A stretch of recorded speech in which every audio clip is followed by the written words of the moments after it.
How have you guys progressed so far in the early non-conference season? A couple bumps in the road, but I mean, how are you doing? Yeah, I just played a little consistently that first weekend. Really good in stretches, and then really bad in stretches. So that's a recipe to have a couple games like we had where we're ahead early, and then get behind, and then come back and get ahead, and then get behind again. And unfortunately, both those we ended up behind at the end. But I like the way we played for the most part. We've just got to be much more consistent, and our returners have got to step up and lead a little bit better, and they should be more consistent. Our newcomers have got to continue to evolve as players and get familiar with our system, and they were up and down a little bit as well, and when they're really good, they're really good, and when they're really bad, they're really bad. So that's my job, is to make sure that we spend a lot more time looking really good than looking really bad, and that'd be good for the scoreboard at the end of the game, and that'd be good for my health by the end of the season too, if I can get that done. You have 4 straight home games coming up here.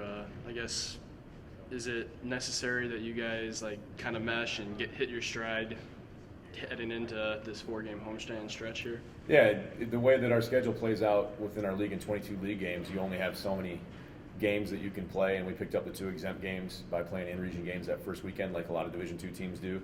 And then we have our 4 non-conference games, and we're packing those 4 into about an 8-day span. So we don't have a whole lot of time to work on a bunch of things. I practiced yesterday and addressed a few things that both on the practice court and in the film room that we think we need to do better at. And our guys are hungry to correct those mistakes, and sometimes it's good to see yourself get beat to really understand what you have to do a little bit better.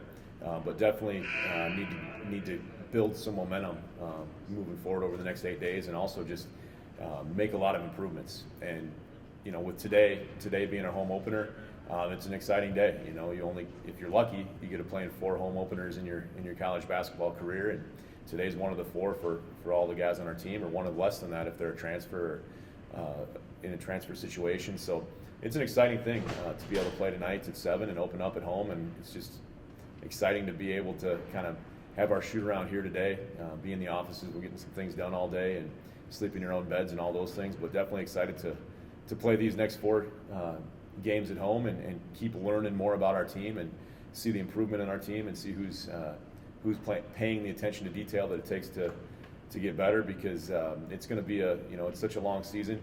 We talked about it before these games started. You've got to be playing your best basketball at the end, and hopefully we learned a lot from our first 2 games over the weekend, and learned a lot from some of the mistakes we made over the weekend, and can build that moving forward and have a great start to the home schedule here this week.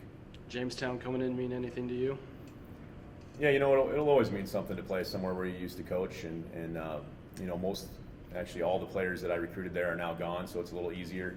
I don't feel as sick to my stomach maybe as I did a few years ago when we played them, and there were a bunch of guys that I had recruited to play there. But I had some great times in Jamestown, and won a lot of basketball games, and have a lot of great friends there. And it's a really good program, and it's a university that's run the right way. So I have a ton of respect for them. But I'd like nothing more to beat them tonight. And even though you have those feelings a little bit, I'm all red and green now. So whoever puts on that other jersey against us, definitely trying to take out a little frustration on them from the way we started, and hopefully get a big victory. Does your relationship with the administration and the fact that they're so close to you in proximity make it pretty easy to schedule non-conference games with them? Yeah, I think it's fun to play all the old DAC schools. It was such a great league. There's a lot of familiarity between really everyone involved. There's people that work together that are alumni of those different schools. There's people on our team that played with or against people on some of those other teams, and there's fans of both teams tonight that are used to that rivalry going back however many years, and remember those days and tell those stories when they're back for an alumni reunion on our campus. They talk about beating Jamestown or Dickinson State or Valley City. So it's fun to play those teams because of some of the old rivalries, and it's also in scheduling.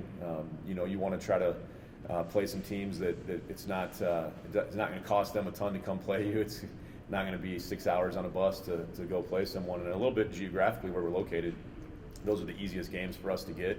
But I think more than anything, it's just a little bit of that extra rivalry from some teams that have battled many times, and then some teams now that are in a different league, and maybe a little chip on their shoulder that we left that league behind a few years ago, and that some of the other schools left behind. So I think there's still a lot of intensity in those games, whatever those matchups are when you have the former DAC schools match up. How about going back to back again? You did it over the weekend for the first time. How do you feel about that? And then it gets in tomorrow. Yeah, definitely. When you only have that short, really 1 week window to get those 4 games in, there's going to be some scheduling challenges that happen. And when we looked at it, you have to squeeze the games in, but you also have to learn how to be successful back to back, because that's how our league is played. And it's again a unique scheduling situation that most of our games are Friday, Saturday night. And it makes a lot of sense to cut down on the travel, but it takes a toll on your body, and you really have to be focused mentally, especially that second night, because there's not a lot of time to prepare for that opponent and make a bunch of game plan changes over the course of 24 hours.